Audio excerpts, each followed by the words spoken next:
तो जरा सोचो, अगर 10 टन सीमेंट चींटियों के बिल में डाल दिया जाए तो क्या होगा। पहले भी किसी ने एक चींटियों के बिल में एल्यूमिनियम पिघलाकर डाला था, एक आर्टिस्टिक पीस बनाने के लिए, और इस बार तो हद कर दी जब उन्होंने 10 टन से ज्यादा सीमेंट डाल दिया सिर्फ ये देखने के लिए कि अंदर क्या है। ये बड़ा सारा चींटियों का बिल 20 साल पुराना था और बर्बादी मचाने के लिए सीमेंट ले आए ये लोग। उस सीमेंट को बिल के अंदर भरने में 3 दिन लग गए और जब वो ड्राई होकर हार्ड हो गया तब इन लोगों ने मिट्टी हटाकर अंदर की बनावट देखी और जो दिखा उसने रिसर्चर्स के होश उड़ा दिए। जब और ज्यादा खुदाई की गई तो पता चला कि ये कॉलोनी 26 फीट गहरी थी। 10 दिन तक खुदाई करने के बाद चींटियों की एक बड़ी दुनिया सामने आई। ये 70 लाख से ज्यादा लीफ कटर चींटियों का घर था। कॉलोनी का इंटीरियर डिजाइन काफी उलझा हुआ था, जैसे हमारे हाईवेज होते हैं वैसे ही ब्रांचेस अलग अलग डायरेक्शंस में फैली हुई थी और डोम के शेप में नारियल के साइज वाला स्ट्रक्चर था। लेकिन जो चीज सबसे ज्यादा हैरान करने वाली थी वो था अंदर का रूम सेटअप। छोटे छोटे रूम्स इतने बेहतरीन तरीके से डिजाइन किए गए थे कि वो हमारे बेडरूम्स, डाइनिंग रूम्स और ऑफिसेज जैसे लग रहे थे। अब सोचने वाली बात यह है कि इतने बड़े चींटियों के शहर को सिर्फ आर्ट वर्क बनाने के लिए बर्बाद कर दिया गया। तो जब तक मैंने अफ्रीकन एथलीट्स के काव्स नहीं देखे थे तब तक मुझे ये समझ में नहीं आया कि उनका नेचुरल एथलीट टैलेंट कितना बेहतरीन है। अफ्रीका के मसाई लोगों का मानना है कि जितना ऊंचा आप उछलते हो उतना ही आप गॉड के नजदीक हो। इसी वजह से वहाँ हाई जंप कॉन्टेस्ट होते हैं जहाँ लोग अपने पार्टनर्स को चूज करते हैं और ये सब कुछ मैदान में किया जाता है बिना किसी आर्म स्विंगिंग मूवमेंट के। बहुत सारे प्रोफेशनल हाई जंपर्स भी उनकी हाइट तक पहुंच ही नहीं पाते। तो यहाँ एक ग्रुप है हाई स्कूल स्टूडेंट्स का जो बिना किसी फॉर्मल ट्रेनिंग के हाई जंप कॉम्पिटिशन करते हैं। उनका स्टाइल बिल्कुल बेसिक और नेचुरल है लेकिन वो काफी इंप्रेसिव हाइट्स तक पहुंच जाते हैं। बार लगातार ऊपर होते जाती है जो कि 6 फुट को भी क्रॉस कर देती है। लेकिन उनके लिए ये बस एक गेम है। इसमें कोई सरप्राइज नहीं कि उसेन बोल्ट ने कहा था कि दुनिया में डेफिनेटली ऐसे लोग हैं जो उससे भी ज्यादा तेज भागते हैं और यहाँ के बच्चों के खेल भी यूनिक होते हैं। एक सिंगल झाड़ की लकड़ी भी उनके लिए जंप करने के लिए काफी होती है। कभी वो इस रस्सी से खेलते हैं तो कभी अपने दोस्तों को ही जंप रोप बनाकर यूज करते हैं और उनकी भागने की काबिलियत तो वाकई में हैरतनाक है। अफ्रीकन रनर टिमोटी ने 1500 मीटर रेस में अपने ओपोनेंट्स को काफी पीछे छोड़ दिया। बाकी सब थके दिख रहे थे जबकि टिमोटी ज्यादा एक्साइटेड लग रहा था अपने चेहरे की एक बड़ी स्माइल के साथ।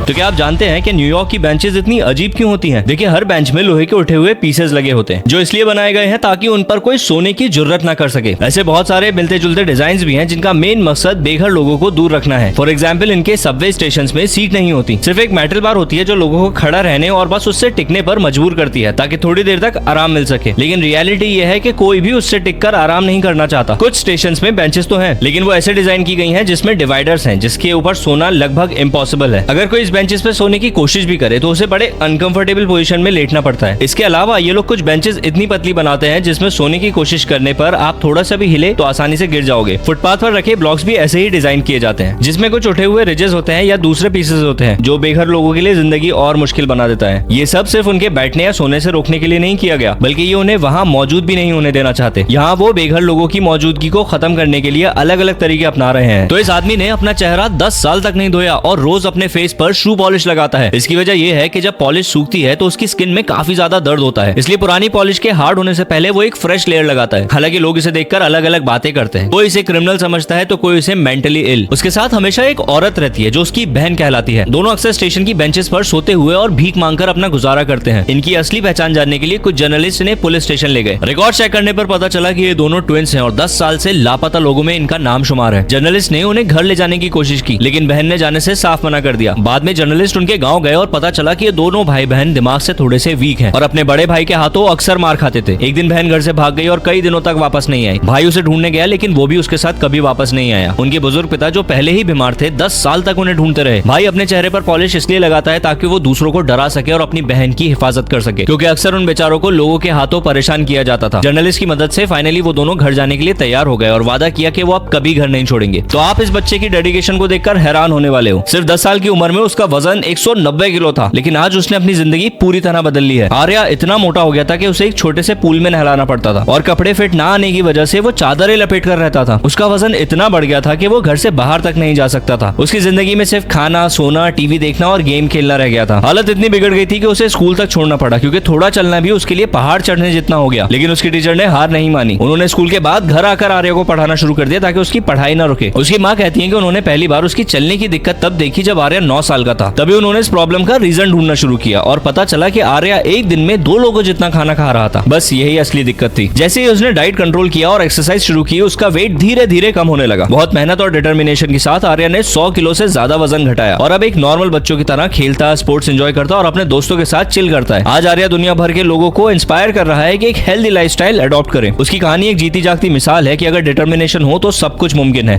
तो जरा सोचो किसी के दिल से निकली हुई बद्दुआ कितनी असरदार हो सकती है। ये पिज्जा डिलीवरी वाला बंदा एक शोरूम गया ऑर्डर देने के लिए। बिल सिर्फ $43 का था, लेकिन उसे $50 दिए गए, 2 $20 के नोट और 2 $5 के। उसने सोचा कि बचा हुआ $60 टिप होगा, इसलिए ज्यादा बिना ध्यान दिए वो वहाँ से अपने पिज्जा शॉप पर वापस चला गया। लेकिन जैसे ही वो वापस आया, एक कोवर्कर ने बताया कि कार शोरूम ने कॉल करके उससे $60 वापस मांगे और उस पर चोरी का इल्जाम लगा दिया। मजबूर होकर उसे वापस जाना पड़ा। उसे समझाया कि अगर $60 टिप नहीं था तो फिर एक्स्ट्रा $5 देने की क्या जरूरत थी, लेकिन शोरूम के स्टाफ ने उससे बहुत बदतमीजी करी और बुरी तरह से डांट फटकार लगा दी। डिलीवरी वाला बंदा अपनी बात पर डटा रहा और अपना पूरा इंसिडेंट सोशल मीडिया पे शेयर कर दिया। ये वीडियो फौरन वायरल हो गई और लोगों ने शोरूम पर नेगेटिव कमेंट्स की बारिश कर दी। बहुत से लोगों ने ये तक कहा कि वो शोरूम से गाड़ी कभी नहीं खरीदेंगे। आखिर में शोरूम के मैनेजमेंट ने दोनों एम्प्लॉइज को फायर कर दिया और डिलीवरी वाले बंदे से माफी मांगी, लेकिन तब तक बात उनके हाथ से निकल चुकी थी। ये मामला वहाँ के लोकल अथॉरिटीज तक पहुँच गया, जिसमें पता चला कि शोरूम पर घटिया और अनसेफ सेकंड हैंड गाड़ियाँ बेची जा रही थी। इसी वजह से कंपनी पर $50,000 का बड़ा जुर्माना लगाया गया और उस कंपनी को हमेशा के लिए बंद कर दिया गया। क्या आपने कभी इतना दिलदार पर गरीब राजा देखा है? ये कहानी है बंसा की, जो जर्मनी शिफ्ट हो गया था। एक कार मैकेनिक बनकर वहाँ 20 साल तक काम किया ताकि एक्स्ट्रा पैसे कमा सके। काम करते वक्त उसको अपने घर से खबर मिली कि पुराना राजा गुजर गया है और लोगों ने उसे नया राजा चुना है। बंसा वापस अपने गाँव आया, जहाँ लोग उसका बड़ी बेसब्री से इंतजार कर रहे थे, लेकिन उसने देखा कि वहाँ गरीबी इतनी बढ़ चुकी थी कि एक वक्त खाना तक मिलना मुश्किल था। बतौर एक राजा उसका मानना था कि लोगों की परेशानी उसकी परेशानी है, इसलिए उसने एक बड़ा फैसला लिया और जर्मनी अपनी कार रिपेयर की वर्कशॉप वापस चला गया ताकि और पैसे कमा सके। सारी जमा पूंजी का इस्तेमाल करके उसने अपनी जमीन को सुधारना शुरू कर दिया। स्कूल, सड़कें, पुल, कुएं ये सब बनवाया और गरीबों के लिए साफ पानी और ट्रांसपोर्टेशन का इंतजाम किया। वो लोकल प्रोग्राम्स में पार्टिसिपेट करता था, स्टेज पर परफॉर्म करता था और चैरिटी के लिए पैसे इकट्ठे करता था, और जो भी चंदा मिलता उससे वो गरीबों के लिए घर बनवाता, जिस वजह से उसे लोग वर्किंग किंग कहने लगे। दिन भर वो मैकेनिक का काम करता और रात भर अपने गाँव के मामले ऑनलाइन हैंडल करता। कुछ लोग तो कहते हैं कि बंसा दुनिया का सबसे दुखी राजा है, लेकिन बंसा का कहना है कि जब वो ये सब करता है तो उसका दिल खुशी और इत्मीनान से भर जाता है। तो क्या आप जानते हैं कि पसीने में कोई बदबू नहीं होती, बल्कि स्मेल उन बैक्टीरिया की होती है जो आपके जिस्म पर है। लेकिन इन आंटी को इस बात का कोई टेंशन नहीं, क्योंकि उनका कहना है कि उन्हें जिंदगी में कभी पसीना आया ही नहीं। वो 40 डिग्री सेल्सियस के टेम्परेचर के नीचे बिना एक बूंद पसीना बहाए जंप रोप कर सकती हैं, जबकि उनके साथ जंप रोप करने वाले सारे लोग पसीने में तरबतर हो चुके होते हैं। फिल्म क्रू को लगा कि गर्मी ज्यादा नहीं है, इसलिए उन्होंने जमीन पर रिफ्लेक्टिव फॉइल बिछा दिया और टेम्परेचर फौरन 45 डिग्री पहुंच गया। वो रिफ्लेक्टिव सरफेस पर लेट गई और बोली, मुझे गर्मी महसूस नहीं हो रही। इनफैक्ट ये उन्हें काफी आरामदायक लगा। फिर फिल्म क्रू ने एक लेवल उठाने का फैसला किया और उन्हें 65 डिग्री सेल्सियस के सोना में बिठा दिया। उनके साथ वाली दीदी तो पसीने से बेहाल हो गई, पर इनके चेहरे पर अब भी पसीने का नामो निशान तक नहीं था। ये जानने के लिए कि ये सब क्यों हो रहा है, टीम ने उन्हें हॉस्पिटल ले जाकर टेस्ट करवाए। डॉक्टर्स ने उनकी हथेली पर एक सीक्रेट लिक्विड लगाया और व्हाइट पाउडर छिड़क दिया। उसके बाद उसे गर्म करना स्टार्ट किया। अगर पसीना आता तो ये पर्पल हो जाता। अक्सर लोगों को सिर्फ 10 मिनट में पसीना आना स्टार्ट हो जाता है, लेकिन आंटी को 3 घंटे लगे, जहाँ उनकी हथेली का छोटा सा हिस्सा पर्पल होने लगा। डॉक्टर्स ने बताया कि ये कंडीशन कोई हेल्थ इश्यूज नहीं लाती, बल्कि आंटी तो एवरेज इंसान से भी ज्यादा हेल्दी है। तो क्या आपको भी ये बंदा याद है जिसने एक दफा रियलिटी गेम शो की फीमेल होस्ट को थप्पड़ मारा? ये वाकया रवि भाटिया के साथ हुआ, जो एक टीवी शो दादागिरी बीट द बुलीज में पार्टिसिपेट कर रहा था। इस शो में कंटेस्टेंट को कुछ टास्क करने होते थे 50,000 रुपए का कैश प्राइज जीतने के लिए। लेकिन एक दिन जब फीमेल होस्ट ने अपना आपा खो दिया तो उसने रवि को थप्पड़ मार दिया। रवि ने पलक झपकते ही पलटकर उस लड़की को थप्पड़ मार दिया। शो के कॉन्ट्रैक्ट में कहीं भी नहीं लिखा था कि मारपीट अलाउड है, फिर भी शो के पूरे क्रू ने रवि को मारना शुरू कर दिया। उन्होंने उसके घर वालों तक को नुकसान पहुँचाने की धमकी देना स्टार्ट करी, सिर्फ इसलिए क्योंकि उसने एक लड़की को थप्पड़ मारा था। रवि का एक्टर बनने का ख्वाब लगभग खत्म हो गया, क्योंकि फिल्म प्रोड्यूसर्स ने सोचा कि वो एक गुस्से वाला आदमी है। लेकिन तभी शो के एक क्रू मेंबर ने उस असली फुटेज को लीक कर दिया, जिसमें होस्ट ने रवि को थप्पड़ मारा था और उसका रिएक्शन दिखाया गया। शुरू में रवि को ये सब देखकर बुरा लगा, लेकिन जो फुटेज लीक हुई उसने एक्चुअली रवि के हक में बहुत मदद करी। इंटरनेट पर सबने रवि का साइड लेना शुरू कर दिया, हकीकत जानने के बाद कि उसके साथ कितना गलत हुआ। आज रवि एक बेहतरीन और कामयाब एक्टिंग करियर एंजॉय कर रहा है, लेकिन वो होस्ट जिसने उसे थप्पड़ मारा था आज टीवी स्क्रीन से बिल्कुल गुम है। तो आप भी ये सुनकर हैरान हो जाओगे कि दुनिया के हर हिस्से में लोग अपनी माँ के हाथ के खाने के दीवाने होते हैं, और इस दीवानगी में इस लड़की ने अपनी माँ के हाथ का आखिरी घर का बना खाना 5 साल तक संभाल कर रखा, और उसने ये कभी नहीं सोचा था कि उसके लिए एक यादगार लम्हा बन जाएगा। टकाया रिकी की माँ ने एक सुबह उससे पूछा कि स्कूल के बाद क्या खाओगी। टकाया ने कैजुअली कहा मीट स्टू, जो उसकी माँ का एक स्पेशल डिश था। लेकिन जब टकाया शाम को घर वापस आई, उसकी पूरी दुनिया बदल चुकी थी। उसकी माँ बेहोश पड़ी थी। वो उसे हॉस्पिटल ले गई, लेकिन डॉक्टर्स ने डिक्लेयर करा कि उसकी माँ अब नहीं रही। टकाया जब घर वापस आई, उसने देखा कि उसकी माँ का बनाया हुआ स्टू अभी भी वैसे ही रखा था। वो उसे खा तो तो नहीं पाई, लेकिन उसे फ्रीज कर दिया अपनी माँ की यादों को संभालने के लिए। अगले 5 साल तक उसके पापा ने कई बार कहा कि उसे फेंक दो, लेकिन टकाया ये नहीं कर पाई। तभी उसने एक जापानीज टीवी शो को कांटेक्ट किया जो लोगों के अजीब रिक्वेस्ट पूरी करते थे। उसने कहा कि मुझे अपनी माँ का बनाया 5 साल पुराना स्टू खाना है। शो ने एक famous celebrity chef Hayashi Hirohito को बुलाया और वो एक जादू ही कर गया। उसने उस फ्रोजन स्टू को बिना जायका बदले फिर से रेडी कर दिया, और जैसे ही टकाया और उसके पापा ने एक बाइट ली, वो टूटकर रोने लगे क्योंकि ये बिल्कुल वैसा ही टेस्ट कर रहा था जैसे उसकी माँ बनाती थी।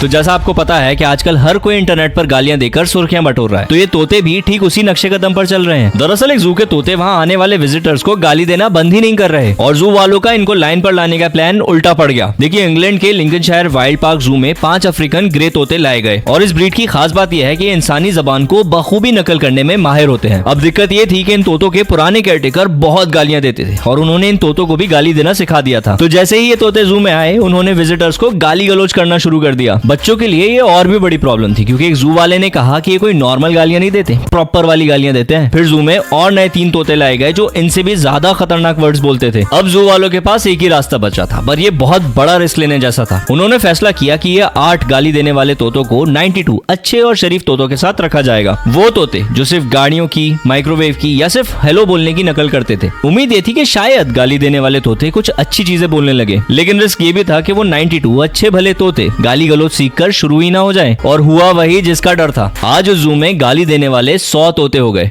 तो एक आदमी एक दिन पुलिस स्टेशन में छुट्टी लेकर चला गया, लेकिन उसको बिल्कुल अंदाजा नहीं था कि ये उसके लिए एक एहसान बन जाएगा। ऑफिसर एनरिड मली चाहते तो फौरन गन निकाल लेते, लेकिन उनको शक था कि ये आदमी उनको नुकसान पहुंचाने नहीं बल्कि खुद की जान लेने आया है। वो आदमी छुट्टी तो दिखा रहा था, लेकिन बेहद परेशान दिख रहा था। इसीलिए बिना गुस्सा किए ऑफिसर मली ने उससे बात करना शुरू की। उस आदमी को दिखाने के लिए ऑफिसर मली ने अपने हाथ तक ऊपर करके दिखाया कि उसके पास कोई हथियार नहीं है। फिर वो बैठ गए ताकि सीधा उस आदमी की आंखों में आंखें डालकर बात कर सके। पहले तो वो आदमी काफी झिझक में था, लेकिन धीरे धीरे उसने छुट्टी ऑफिसर को दी और जोर जोर से रोने लगा। इस वक्त ऑफिसर मली चाहते तो उस आदमी को फौरन गिरफ्तार कर सकते थे, लेकिन उस आदमी को उन्होंने उल्टा गले लगा लिया। बाद में पता चला यह 45 साल का आदमी एक सिक्योरिटी गार्ड था, जिसे 3 दिन काम करने के पैसे नहीं मिले और साथ ही उसका गिटार भी चोरी हो गया था। वो इस पुलिस स्टेशन अपनी जान देने आया था, लेकिन उसने कभी सोचा भी नहीं होगा कि वहाँ उसको एक पुलिस वाला मिलेगा जो उसको अपना गिटार दे देगा और कहेगा कि सब ठीक हो जाएगा। ना सिर्फ ऑफिसर मली ने उसको हॉस्पिटल भेजा मदद के लिए, बल्कि उस पर कोई केस भी फाइल नहीं किया। और इसी बात पर ऑफिसर मली को बाद में सर्टिफिकेट ऑफ ऑनर से नवाजा गया, क्योंकि उन्होंने किसी की जान बचाई।